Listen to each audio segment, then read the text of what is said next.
Gracias por seguirnos en El Mundo desde el Sur.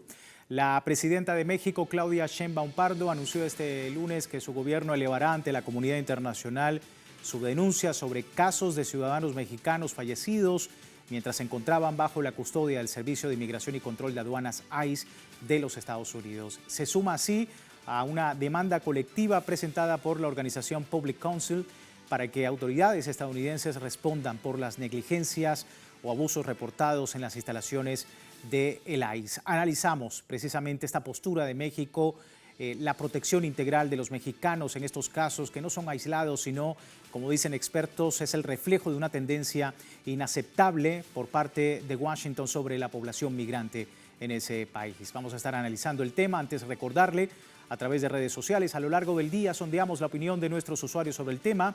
Ustedes ya han participado algunos en esta pregunta que hemos propuesto, sin embargo aquí tiene el código QR. México denuncia muertes de migrantes bajo custodia de la ICE. ¿Qué evidencia esta política inhumana de Estados Unidos contra la población migrante en el país? Le invitamos a participar con su respuesta.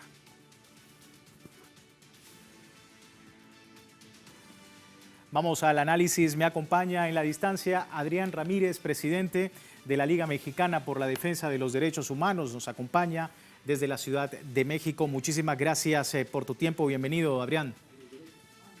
Hola, ¿qué tal? Buenas tardes. Pues aquí atentos al llamado de Telesur y gracias por el espacio.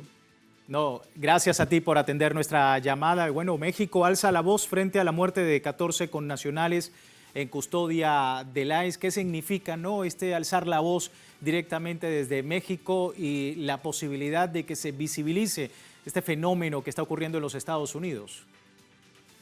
Bueno, primero creo que es muy importante señalar que se está yendo más allá de lo que sería una nota diplomática, que es un elemento siempre valioso en las relaciones internacionales entre los pueblos, pero lo fundamental es que aunque el gobierno de México no tiene la capacidad o la potestad para poderse querellar en los tribunales de Estados Unidos en este tipo de casos, sí acompaña la lucha de los familiares a través de los abogados y se suma con un recurso internacional importante que es el memorial Amicus Curiae. Es que este tipo de alegatos, sin ser parte de un proceso, tiene una influencia sobre los juzgados, sobre las cortes y auxilia. Y por otro lado también está desarrollando la posibilidad de presentar o va a presentar ya la denuncia ante la Comisión Interamericana de Derechos Humanos. Sí, sin duda es algo muy importante. La presidenta Claudia Sheinbaum denunciaba los hechos contra los connacionales. Esto decía precisamente. Hoy va a haber una conferencia de prensa en Los Ángeles, porque a ver si me pasa una nota, Roberto. Se van a hacer más reclamos, no solamente lo que hemos venido haciendo, sino que ahora vamos a tomar más medidas de reclamo frente a lo que ocurrió. No solo nota diplomática, son otras acciones que, si me pasa ahora la nota, Roberto, ahora se las explico, y si no, que en un momento lo puede explicar Roberto. Son varias acciones que vamos a tomar de protesta ante una muerte más de mexicano, de un connacional en los Estados Unidos. Ajá, particularmente este centro de detención que hay en Los Ángeles ha tenido varios y por eso es en Los Ángeles esta conferencia que se va a dar.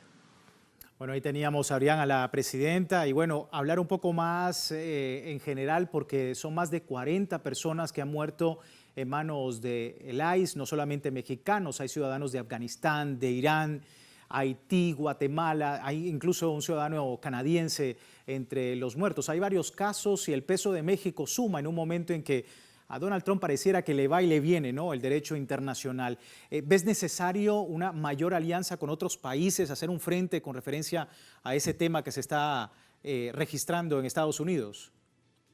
Por supuesto, el combate al imperialismo carcelario y este endurecimiento de la política migratoria ante estas cárceles de exterminio que está generando el gobierno de Donald Trump, como es el CECOT, allá en El Salvador, y las cárceles que ha estado generando para los trabajadores migratorios y personas que estarían en una situación irregular, que son tratados como delincuentes, debe sumar a los demás países.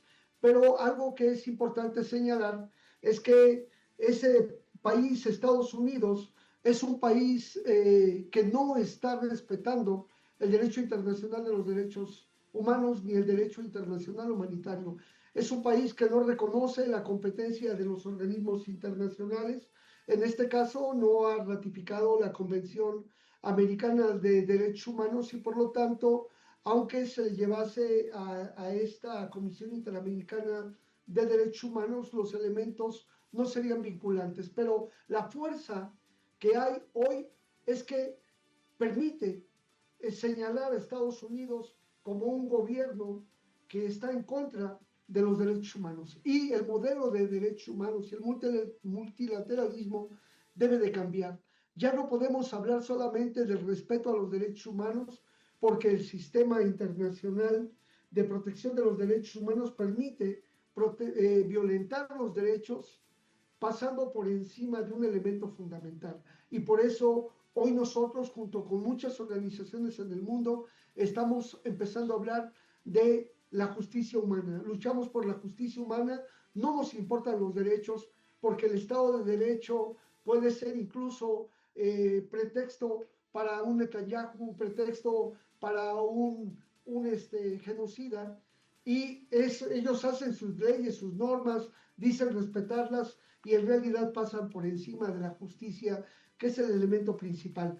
Creo que ahí Venezuela también debe de fortalecerse en la línea por los migrantes que fueron llevados al SECOT, por la gente que está deportada, y otros países como Colombia también deben de elevar sus acciones y juntarnos para trabajar en común y sobre todo también apoyar el trabajo tan importante que están haciendo las organizaciones y el pueblo de Estados Unidos, que enfrenta la política de la Gestapo, así llamada por ellos, en este grupo del ICE, donde incluso elementos de la CIA fueron sacados de la labor de inteligencia para incorporarlos al ICE, y hemos visto ya este tipo de acciones tan graves que se están dando, y lo que casi no vemos, pero constantemente todos los días en los aeropuertos, las personas son retenidas, son vejadas, son deportadas por la simple decisión del el personal migratorio. Recordemos que la norma de Estados Unidos establece que una visa no te da derecho a nada, simplemente tú llegas, te presentas, y si el funcionario que te atiende decide por cualquier razón que tú no puedes ingresar a ese país, te expulsan, te quitan tu visado, te lo sellan, te niegan el derecho a estar en ese país, y violentando todas las normas, incluso las normas internas del propio Estados Unidos. Por eso es tan importante hoy esta acción que el gobierno de México está emprendiendo en consonancia con las normas internas de Estados Unidos y tratando de señalar que los instrumentos internacionales de protección no sirven para la justicia humana. Sí, y sin duda es una situación muy compleja, Adrián, porque los detenidos están en centros de detención de migrantes en condiciones inhumanas, dicen los reportes, incluyendo falta de atención médica, hacinamiento, tratos degradantes. Incluso al menos 2 muertes recientes podrían estar relacionadas con falta de atención médica. Preguntarte desde la organización, ¿no?, de derechos humanos, no solamente que tú, en la que tú obviamente estás trabajando, sino también en otras organizaciones de México, ¿cuál ha sido directamente las principales digamos, denuncias que se están haciendo? ¿Quiénes son estas personas que están muriendo? Porque, bien, hay una criminalización en los Estados Unidos y por parte del ICE, pero sin duda en muchas ocasiones no son personas que directamente están vinculadas a algún caso en específico de violencia o de, digamos, de criminalidad en los Estados Unidos. Sí, se trata de un asunto eminentemente de negar derechos para poder explotar a la gente. Es decir, generar una condición de desigualdad para poder atacar a cualquier persona a quien ellos les interese, y también utilizar de manera facciosa los recursos que el Estado Federado de Estados Unidos hace también en contra de la población que ve como un enemigo y que lamentablemente en su discurso macartista establece que los lugares o los lugares santuario o lugares demócratas son lugares a los que hay que atacar. Pero ahí están las redes de pederastia, cómo se protegieron, cómo se les da papeles, cómo se otorgan, cómo los carteles del narcotráfico permearon para este cártel de los Epstein, que hoy está bajo la lupa y escrutinio del mundo, mientras la justicia de Estados Unidos no es capaz de atender este gravísimo problema de pederastia, de tráfico de personas de muy, muy alto nivel, y que les dan protección a esas personas, les permiten incluso tener sus visados y estar legal estancia, mientras a las personas en general las criminalizan con tal de despojarles sus derechos, pagarles menores salarios y seguir explotando para intentar hacer grande Estados Unidos nuevamente y salir de esta pesadilla americana que hoy se vive. Ya no hay un sueño americano, ya hay una pesadilla americana y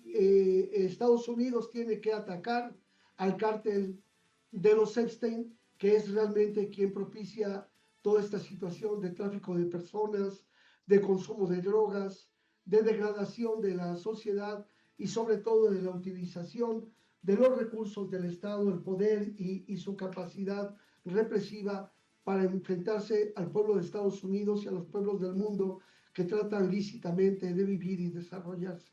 Sí, y sin duda, como decíamos, que detienen a muchas personas que no representan ninguna amenaza para la seguridad pública, con condiciones inhumanas que violan los derechos humanos y la dignidad básica. Para finalizar, Adrián, obviamente la importancia desde algunos países de realizar reformas importantes en la legislación internacional, en la Organización de las Naciones Unidas, que en muchos de estos casos no está respondiendo como es debido, ¿no?, a todo lo que está ocurriendo con el ICE. ¿Cuál es tu postura? Bueno, la postura es muy sencilla. Si queremos resolver el problema de la migración, tenemos que dar las máximas fundamentales de lo que ellos llaman también el libre comercio, la libre competencia, y entonces a igual salario, a igual trabajo, igual salario y prestaciones en cualquier parte del mundo. Permitir que las profesiones, la documentación profesional de las personas sea convalidada en cualquier parte del mundo, que haya un libre tránsito para las personas y que solamente se tenga el control migratorio con respecto a cuestiones delincuenciales y a cuestiones sanitarias. Sin embargo, no será fácil. Creemos que la lucha hay que seguirla dando. Estamos también dando la lucha al seno de las grandes organizaciones internacionales, que lamentablemente muchas de ellas dependen del financiamiento de gobiernos vinculados a este club Epstein o este cártel de los Epstein, y por lo tanto acallan un poco sus voces. Necesitamos fortalecer más esta lucha por la justicia humana, por modificar los estatutos de los modelos de derechos humanos para realmente hacer frente a esta situación. Hoy estamos en el tiempo de la diplomacia de los pueblos, esta diplomacia proletaria que se va uniendo para luchar por la paz, por la justicia y por el respeto de la dignidad, entendiéndose que somos un solo pueblo en este planeta. Así es que sobre esa base estamos luchando y reconocemos y celebramos también la gran lucha que el pueblo de Estados Unidos está dando hacia su interior, y que sepa que no están solos, que nos vamos sumando junto con ellos y pues también estamos haciendo acciones en ese sentido de coordinación. Sí, Adrián, y que es un cambio que debe surgir, según muchos analistas, desde el propio Estados Unidos. Hemos visto las manifestaciones, estoy seguro que tú también, de lo que ha ocurrido este fin de semana, con más de 40 estados en Estados Unidos saliendo a las calles, la juventud saliendo a la calle, pues las personas, organizaciones y movimientos sociales no kings, para reclamar directamente al gobierno de Donald Trump, no solamente lo que está pasando también en Irán, lo que está ocurriendo en Asia Occidental, sino también las medidas migratorias que está realizando el gobierno de Donald Trump dentro del territorio estadounidense. ¿Cómo estás viendo también esa organización, ¿no?, dentro del propio pueblo de los Estados Unidos? Lo vemos muy importante. Entre las cifras que van de 7 a 12 millones de personas que se movilizaron con este gran mensaje, no reyes, es muy importante mencionar que también están señalando ya el tema de la guerra y están diciendo, ok, a ustedes les interesa la guerra, quieren la guerra, manden a sus hijos. Es importante cómo ahora le están diciendo, a ver, aquí está el hijo de Netanyahu, mándenlo a la guerra, si él cree en la guerra, si él cree que tiene que ir a luchar, es antesionista, pues mándenlos ahí. Ellos son los que tienen que ir a la guerra, no la persona del pueblo que la dejan sin opciones y también no dejamos de señalar, porque así nos lo dicen recurrentemente los migrantes, que les están canjeando el derecho de regularizar su estatus migratorio para él y para su familia, siempre y cuando se enrolen a las Fuerzas Armadas y salgan a luchar en las guerras de Estados Unidos, que no son las guerras de nuestros países. La unidad también se sigue dando a nivel mundial y afortunadamente empezamos a ver cómo se resquebraja la diplomacia de Estados Unidos y no tiene capacidad ni siquiera de poder conducir a sus aliados en esta escalada. Sin embargo, todavía hay mucha necesidad por hacer y creo que estamos en un muy buen momento. Afortunadamente, una gran cantidad de personas en el mundo se está manifestando y de alguna forma está haciendo un contrabalance. Saludamos mucho que acciones como la del Gobierno de México puedan ser replicadas, puedan ser sumadas por otros países y que esto ayude a contribuir a evitar las medidas coercitivas unilaterales que amenazan la democracia de nuestros países y que secuestran los modelos y procesos electorales porque el poderío de Estados Unidos pretende chantajear a los pueblos para tratar de imponer en nuestros gobiernos a sus lacayos, a sus títeres. Esto se ha acabado, esto se está acabando y seguiremos luchando juntos para que esa situación se modifique. Intereses que no solamente están en los Estados Unidos, Adrián, sino también en otros puntos del mundo. Recientemente, y quería hablar contigo también sobre el escenario en Europa, ¿no? Porque recientemente el Parlamento Europeo también empieza a emular a Donald Trump con estas medidas migratorias. Entendemos también que en Europa hay ciudadanos con nacionales mexicanos, hay por supuesto colombianos, venezolanos, es decir, una gran comunidad latinoamericana allí y a través de lo que se ha llamado pues esta nueva medida como un reglamento de retorno que permite a países de Europa colocar centros de detención fuera de la zona euro para trasladar allí de manera unilateral y bajo cualquier pretexto a la población migrante en Europa. ¿Cómo estás viendo también, ¿no?, esta situación que, bueno, hay diferencias, ¿no?, entre Estados Unidos y Europa, pero específicamente en el tema migratorio empieza a endurecerse y empieza a haber también una relación a lo que está haciendo Donald Trump en los Estados Unidos? Pero es muy importante señalar que la política de endurecimiento migratorio prevalece en la Unión Europea desde hace muchos años. Los designios de Bélgica y el Parlamento ahí van endureciendo sus políticas, pero sobre todo también hay que ver este gran negocio del imperialismo carcelario y del secuestro de los países empobrecidos que con tal de llegar a algo para sus economías permiten la instalación de estas cárceles en procesos totalmente irregulares que violan los principios fundamentales del derecho de las personas que se van a privar de la libertad.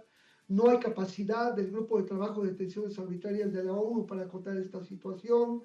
El Comité contra la Tortura se ve muy limitado ante estas situaciones porque, insisto, Estados Unidos y sus aliados manipulan y someten a los pueblos con la finalidad de que puedan tener algunos ingresos. Y sobre todo el asunto de la privatización de las prisiones que hace que se permita que se dé condiciones de precariedad, haya como este papel de decir, es que es una empresa privada, entonces no soy un actor para atender eso y por lo tanto no tengo responsabilidad.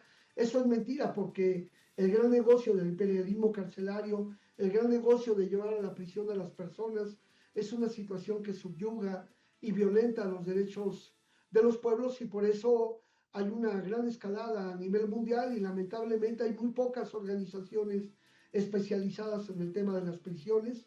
Desapareció el Observatorio Internacional de Prisiones, hoy está Prison Insider, que hace una pequeña acción, y tenemos también a la Liga Internacional contra las Detenciones Arbitrarias allá en Francia, pero es todavía insuficiente. Por eso tenemos que fortalecer esta parte, porque todavía sobre el abuso, la miseria humana que generan, son explotados y utilizados como carne de negocio seres humanos que se les restringen sus derechos y que llegan a situaciones tan graves como las que hay allá en el SECOT en El Salvador, donde lo que se pide es la prueba de vida. Desde que empezó el periodo especial de restricciones a los derechos en El Salvador, hay personas que no se sabe si están vivas o están muertas.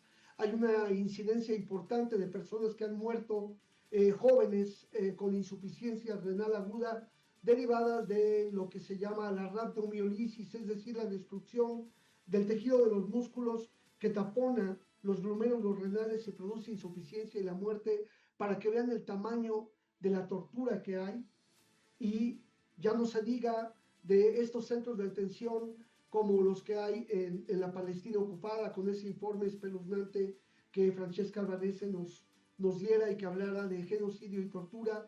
Es la misma modalidad que tiene la prisión administrativa que se tiene en la Palestina ocupada por parte del ente sionista, es la misma que se aplica en estas instalaciones del ICE, que, repito, es una regresión terrible hacia un anglosionismo que es el retorno del nazismo en nuestros países, y por lo tanto, por eso es tan importante luchar juntos, y qué bueno que Telesur está tan atenta de estos temas para poder fortalecer en esta guerra mediática tan necesaria y contundente.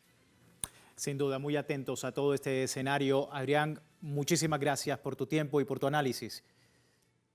Gracias, un fuerte abrazo para todos y seguimos aquí pendientes. Muchísimas gracias. Adrián Ramírez, presidente de la Liga Mexicana por la Defensa de los Derechos Humanos desde Ciudad de México. Vamos a despedir la primera parte del programa. Les recuerdo, tiene tiempo de participar en la encuesta que hemos propuesto en redes sociales. Ya regresamos.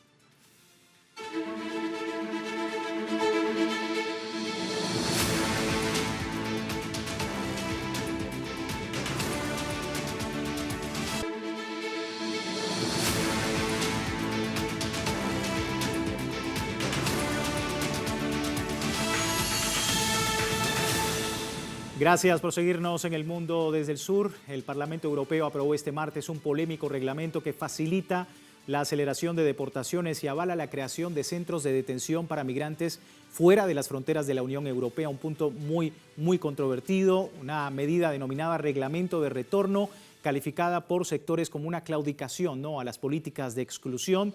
Sectores conservadores impulsan esta agenda de seguridad, mientras que fuerzas progresistas denuncian una violación a tratados internacionales. Me acompaña el doctor Eloy Abel Arcea, abogado de inmigración, fundador y director del bufete latino más grande en Nueva York. Muchísimas gracias, Eloy, por tu tiempo nuevamente. Bienvenido.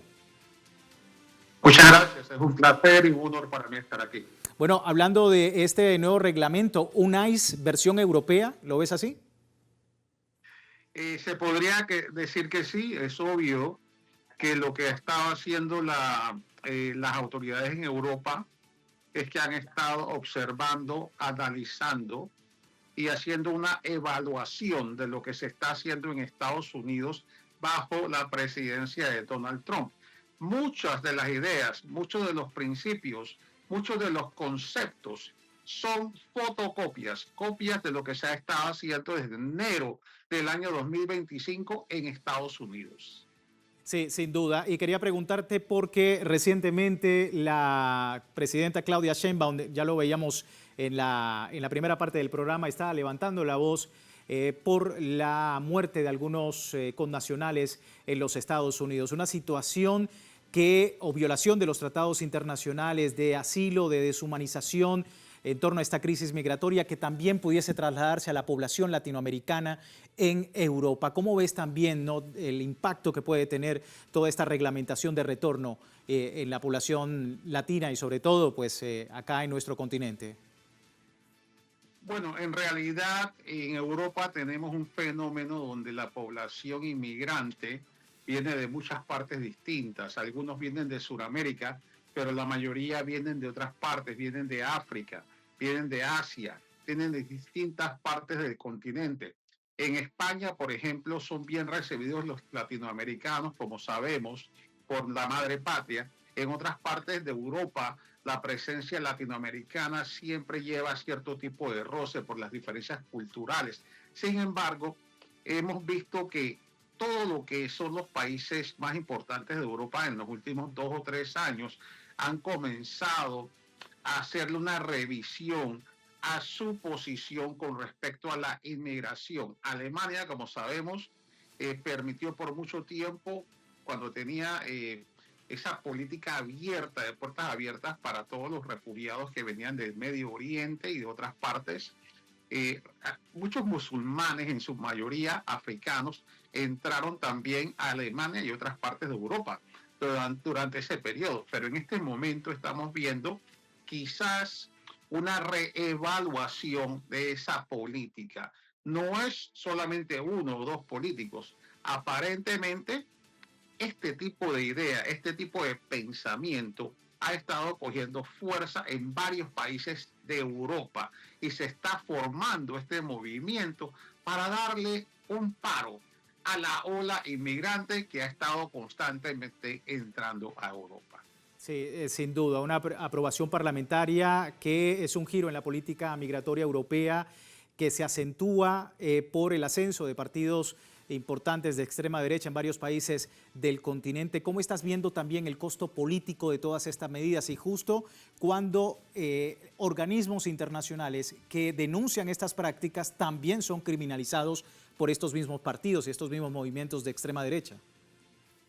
Así es, pero mira, si nosotros hacemos un análisis histórico, políticamente siempre ha habido izquierda, derecha, cambios a través del planeta. Los seres humanos, esa es una reflexión de los gustos de los seres humanos, donde cambian de opinión, cambian de posición, comienzan a cansarse o aburrirse de un sistema, cambian a otro. O sea que realmente sí es cierto. Tristemente ha habido un incremento fuerte de políticas nacionalistas, de proteccionismos y de ciertas ideas que son contrarias a tener una hermandad para todos los inmigrantes en distintas partes de Estados Unidos, primordialmente en Estados Unidos y ahora a un menor nivel en Europa, pero es un comienzo que da señales de que quizás ese movimiento humano migratorio va a comenzar a ir más lento. Sin duda, muy atentos a este escenario y oportuno tu análisis. Muchísimas gracias por tu tiempo con nosotros y la audiencia latinoamericana. Muchas gracias a ustedes, se les quiere. Gracias, un abrazo. Eloy Abel Arcia, abogado de inmigración, doctor jurídico, y bueno, con él finalizamos este análisis en el mundo desde el sur. Les recuerdo www.telesurtv.net con nuestra señal en tiempo real desde cualquier parte del mundo, en Telegram también, el servicio informativo de Telesur, 24 horas del día, siempre con una perspectiva del mundo desde el sur. Soy Luis Francisco Blandó, gracias por seguirnos.